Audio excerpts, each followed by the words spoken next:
ৰাজ্যৰ শিক্ষা বিভাগৰ লগত জড়িত এটা অতি গুৰুত্বপূৰ্ণ খবৰ শ্বেয়াৰ কৰিবলৈ লৈছোঁ। বিশেষকৈ এলিমেণ্টাৰী এডুকেশ্যনৰ লগত জড়িত এই গুৰুত্বপূৰ্ণ এখন ন'টিচ প্ৰকাশ পাইছে। এই গুৰুত্বপূৰ্ণ ন'টিচখন আপোনালোকৰ লগত শ্বেয়াৰ কৰিবলৈ লৈছোঁ।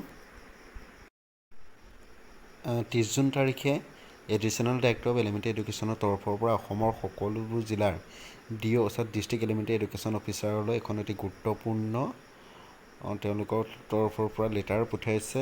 আৰু আপোনালোকে ইতিমধ্যে অৱগত যে অসমৰ বিভিন্ন জিলা হাইস্কুলৰ বহুতো শিক্ষক LIC ভিত্তিত জড়িত এজেণ্ট হিচাপে জড়িত হৈ আছিল। সেইসকলৰ ক্ষেত্ৰত কঠোৰ পদক্ষেপ গ্ৰহণ কৰিছিল। গতিকে এতিয়া এলিমেণ্টাৰী এডুকেশ্যনৰ তৰফৰ পৰাও অসমৰ সকলো জিলাৰ DO অফিচলৈ এখন অতি গুৰুত্বপূৰ্ণ জাননী দিছে যে যিসকল টিচিং ষ্টাফ তথা non teaching staff LIC agent তথা জাৰ্নেলিজিমৰ লগত জড়িত হৈ আছে, তেওঁলোকৰ যিসমূহ নাম তথা তেওঁলোকৰ যিসমূহ তাৰ লগত জড়িত বিষয় সেইসমূহ ভালদৰে চালি জাৰি চাই তেওঁলোকক জনাবলৈ অৱগত কৰা হৈছে। এইখন অতি গুৰুত্বপূৰ্ণ জাননী তেওঁলোকক পঠাইছে, কাৰণ এজন শিক্ষক কেতিয়াও LIC এজেণ্ট হিচাপে জড়িত হৈ থাকিব নোৱাৰে। গতিকে চৰকাৰী ক্ষেত্ৰত কঠোৰ পদক্ষেপ লৈছে।